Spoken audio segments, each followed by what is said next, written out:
Seven sisters নিয়ে যখন বিপাকে ভারত, ঠিক তখনই গুজরাটের জুনাগড়কে নিজেদের অংশ বলে দাবি করেছে পাকিস্তান। তারা বলছে, অবৈধ দখলদারির মাধ্যমে ১৯৪৮ সাল থেকে জুনাগড়কে কবজা করে রেখেছে ভারত। পাকিস্তানের প্রধানমন্ত্রী থাকার সময় ইমরান খান জুনাগড়কে মানচিত্রে অন্তর্ভুক্ত করে তা প্রকাশ করে। সম্প্রতি পাকিস্তানের পররাষ্ট্র মন্ত্রণালয়ের মুখপাত্র মুমতাজ জাহরা বালোচ স্পষ্ট ভাষায় বলেছেন, গুজরাটের জুনাগড় আসলে পাকিস্তানের অঞ্চল, যা ভারত অবৈধভাবে দখল করে নিয়েছিল। সম্প্রতি এই বিষয়ে একটি প্রতিবেদন প্রকাশ করেছে আনন্দবাজার পত্রিকা। তবে জুনাগড় নিয়ে পাকিস্তানের দাবি নতুন নয়। ২০২০ সালে নেপালের পর ভারতের বেশ কিছু অঞ্চলকে তাদের রাজনৈতিক মানচিত্রে অন্তর্ভুক্ত করেছিল পাকিস্তান। সে দেশের মন্ত্রিসভাও তাতে অনুমোদন দিয়েছিল।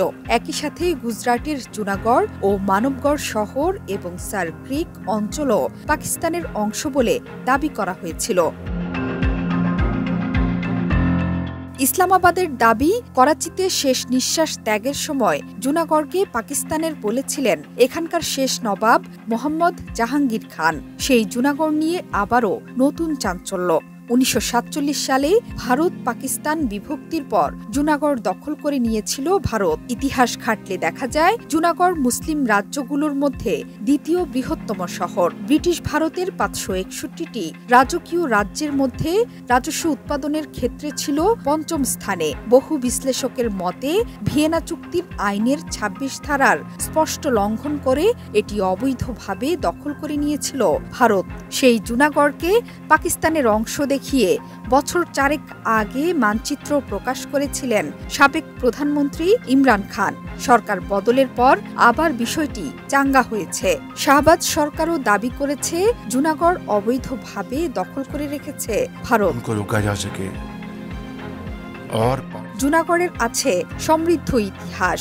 তৎকালীন গভর্নর নবাব মোহাম্মদ খানজি পাকিস্তানের গভর্নর জেনারেল কায়েদে আজম মোহাম্মদ আলী জিন্নাহর সাথে একটি চুক্তিতে পৌঁছেছিলেন। আনন্দবাজার প্রতিবেদনে উল্লেখ করা হয়েছে, জম্মু কাশ্মীর থেকে আন্তর্জাতিক নজর কি এবার ভারতের পশ্চিম প্রান্তে আনতে চাইছে পাকিস্তান। হঠাৎই সাংবাদিক বৈঠক করে গুজরাটের জুনাগড়কে নিজেদের অংশ বলে বহু পুরনো দাবি আবার খুঁচিয়ে তুলল ইসলামাবাদ। মুমতাজ বালোচ বলেন, দেশভাগের সময়ে জুনাগড় পাকিস্তানের সঙ্গে যুক্ত হয়েছিল, পরে অবৈধভাবে তা দখল করে ভারত। গোটা বিষয়টিকে ঐতিহাসিক এবং আইনি দৃষ্টিকোণ থেকে দেখে পাকিস্তানের জনগণ। জুনাগড় পাকিস্তানের একটি অংশ এবং এই অংশ অবৈধভাবে দখল করে জাতিসংঘের সনদ ও আন্তর্জাতিক আইন লঙ্ঘন করেছে ভারত। মুমতাজ জাহরা বালোচ দাবি করেন, ১৯৪৮ সাল থেকে জুনাগড় কবজা করে রেখেছে ভারত। তার দাবি, পাকিস্তান সবসময় জুনাগড়ের বিষয়টি রাজনৈতিক ও কূটনৈতিক মঞ্চে উত্থাপন করে আসছে। জুনাগড়কে ভারতের অবৈধভাবে অধিকৃত জম্মু ও কাশ্মীরের মতো একটি অসমাপ্ত এজেন্ডা হিসেবেও বিবেচনা করে পাকিস্তান। স্বাধীনতার সময় থেকেই জুনাগড় নিয়ে বিরোধ চলছে প্রতিবেশী দেশ দুটির মধ্যে। নতুন করে বিতর্ক ফেরে ২০২০ সালে ভারতের বেশ কিছু অঞ্চলকে নিজেদের মানচিত্রে অন্তর্ভুক্ত করে পাকিস্তান।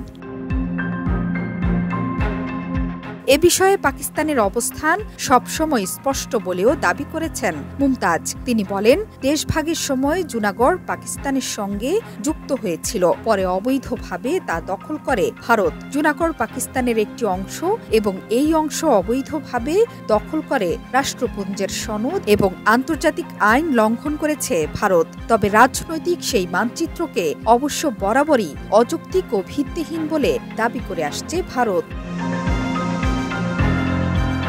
জোহরা চৌধুরী সেতু, ৭১।